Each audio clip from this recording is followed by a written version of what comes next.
राधे राधे सभी भक्तों को आप सभी का मेरे श्रीजी व्लॉग्स यूट्यूब चैनल में स्वागत है। आज हम बात करने वाले हैं माघी पूर्णिमा की। माघ पूर्णिमा माघ मास का आखिरी दिन है। इसके अगले दिन से फागुन मास की शुरुआत हो जाती है। हिंदू पंचांग के अनुसार माघ मास के शुक्ल पक्ष की पूर्णिमा तिथि को माघ पूर्णिमा या माघी पूर्णिमा के नाम से जाना जाता है। हर महीने के शुक्ल पक्ष की अंतिम तिथि को पूर्णिमा की तिथि होती है और नए महीने की शुरुआत होती है। इस साल 2023 में माघी पूर्णिमा 5 फरवरी 2023 को पड़ रही है। माघी पूर्णिमा के दिन गंगा नदी में स्नान करना शुभ होता है। मान्यता है कि इस दिन गंगा नदी में स्नान करने के बाद स्नान दान करना अच्छा होता है, जिससे कि मनुष्य की सभी मनोकामनाएं पूर्ण होती हैं। मान्यता है कि माघ पूर्णिमा पर किया गया दान 32 गुना फल प्राप्त करवाता है, इसलिए इसे 32वीं पूर्णिमा के नाम से भी जाना जाता है।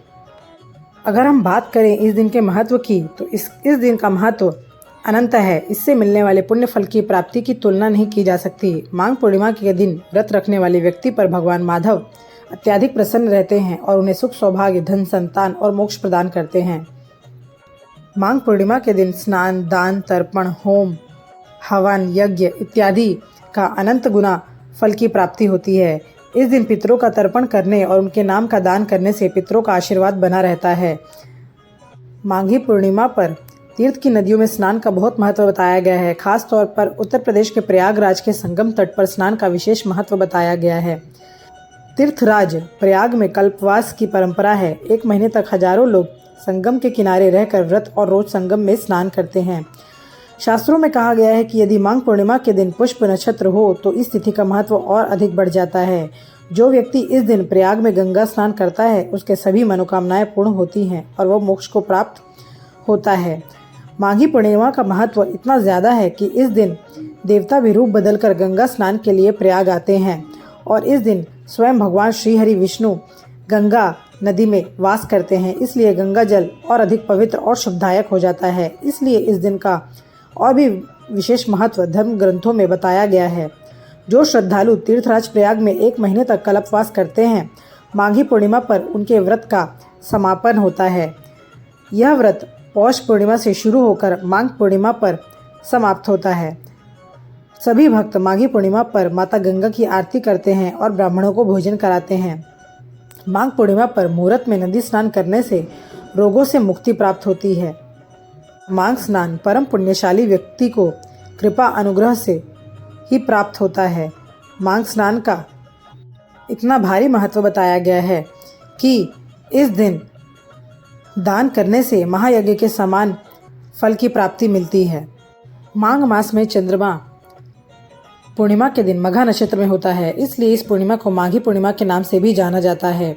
माघ पूर्णिमा बौद्ध धर्म के अनुयायियों के लिए भी विशेष महत्व रखती है, क्योंकि ऐसा माना जाता है कि गौतम बुद्ध ने इसी दिन अपनी आसन मृत्यु की घोषणा की थी।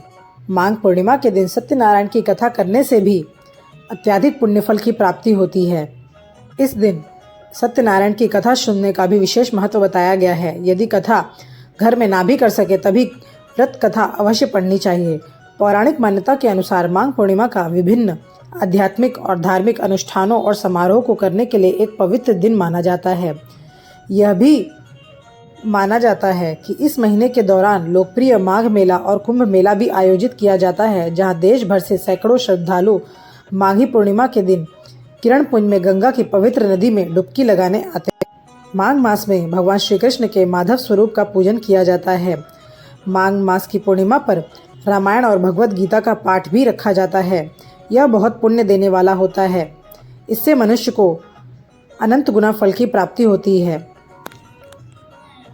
माघ पूर्णिमा के दिन संत रविदास जी की जयंती भी मनाई जाती है और इसी दिन वाग्देवी अर्थात सरस्वती के स्वरूप ललिता महाविद्या की जयंती भी मनाई जाती है। इसके अलावा होली से 1 महीने पहले माघ पूर्णिमा के दिन होली का डांडा लगाया जाता है, जिस कारण इस दिन को होली का डांडा रोपणी पूर्णिमा भी कहा जाता है। ऐसा माना जाता है कि माघ पूर्णिमा के दिन चंद्रमा अर्थात भगवान रजनीश 16 कलाओं से परिपूर्ण होकर अमृत की वर्षा करते हैं और लोगों को यश प्रदान करते हैं। माघी पूर्णिमा के दिन चंद्रमा और माता लक्ष्मी की पूजा करने का भी विशेष महत्व बताया गया है।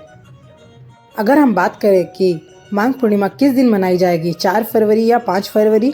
तो देखिए, माघ पूर्णिमा की तिथि प्रारंभ हो रही है 4 फरवरी 2023 को 9:29 पर और इसकी तिथि समाप्त हो रही है 5 फरवरी 11:58 पर। चलिए अब बात कर लेते हैं माघ पूर्णिमा की तिथि और शुभ मुहूर्त की। माघ पूर्णिमा 4 फरवरी 2023 को 9:29 पर शुरू होगी, यानी कि रात को, और इसकी समाप्ति 5 फरवरी को रात 11:58 पर होगी, यानी कि माघ पूर्णिमा हमें 5 तारीख को संपूर्ण दिन प्राप्त होने वाली है। माघ पूर्णिमा का सूर्योदय 7:07 पर सुबह रहेगा और इसका सूर्यास्त 6:03 पर रहेगा। चलिए अब बात कर लेते हैं शुभ मुहूर्त की। तो देखिए, इस दिन बहुत ही शुभ योग बन रहे हैं। ज्योतिष शास्त्र के अनुसार माघ पूर्णिमा के दिन चंद्रमा कर्क राशि में रहेंगे। वहीं इस दिन आयुष्मान योग, सर्वार्थ सिद्धि योग और रवि पुष्कर योग का भी खास संयोग बन रहा है। और भी शुभ मुहूर्त बन रहे हैं। माघ पूर्णिमा का जो ब्रह्म मुहूर्त है वह सुबह 5:23 से 6:15 तक रहेगा। अगर हम बात करें अभिजीत मुहूर्त की तो यह 12:13 दोपहर से 12:57 तक रहेगा। विजय मुहूर्त की अगर बात करें तो यह 2:25 से 3:08 दोपहर तक रहेगा। गोधूली बेला या हम कह सकते हैं गोधूली मुहूर्त जो है वह रहेगा 6:01 से लेकर 6:27 तक शाम में। रवि पुष्कर योग 7:07 से 12:13 तक रहेगा और सर्वार्थ सिद्धि योग 7:07 सुबह से लेकर 12:13 तक रहेगा। चलिए अब बात कर लेते हैं पूजा विधि की। तो देखिए, माघ पूर्णिमा के दिन सुबह सूर्योदय से पहले किसी पवित्र नदी या तीर्थ नदी या सप्त नदियों में जो आती हैं उनमें स्नान करना है। यदि यह संभव ना हो तब आप अपने घर के जल में ही गंगा जल और काले तिल डालकर स्नान कर ले। स्नान के बाद सूर्य मंत्र का जाप करते हुए सूर्य देव को अर्घ दे। स्नान करने के बाद व्रत का संकल्प लेकर भगवान लक्ष्मी नारायण की पूजा करें। इस दिन खास तौर पर जगत के पालनकर्ता भगवान श्री हरि विष्णु और हनुमान जी की पूजा करने से सुखों की प्राप्ति होती है और भक्तों की मनोकामनाएं पूर्ण होती हैं। इस दिन माता लक्ष्मी और चंद्रदेव की पूजन का भी विशेष महत्व बताया गया है। सुबह जब आप व्रत का संकल्प लें तब आप पूरे पंचोपचार पूजन के साथ लक्ष्मी नारायण भगवान का पूजन करें। उन्हें धूप, दीप, नैवेद्य, भोग इत्यादि लगाएं। इस दिन विशेष रूप से खीर बनाने का भी महत्व बताया गया है। इस दिन आपको माता लक्ष्मी नारायण को खीर का भोग अवश्य लगाना चाहिए। खास तौर पर इस दिन आपको, जब आप सवेरे का पूजन कर लें, शाम में जब आप पूजा करें भगवान की, तो शाम में आपको माता लक्ष्मी को खीर का भोग अवश्य लगाना चाहिए। और इस दिन आपको लक्ष्मी स्तोत्र, कनक धारा स्तोत्र, लक्ष्मी चालीसा इत्यादि का पाठ अवश्य करना चाहिए। आप नारायण कवच या नारायण स्तोत्र का भी पाठ कर सकते हैं। तो इस प्रकार से आप भगवान लक्ष्मी नारायण का पूजन सुबह में करेंगे।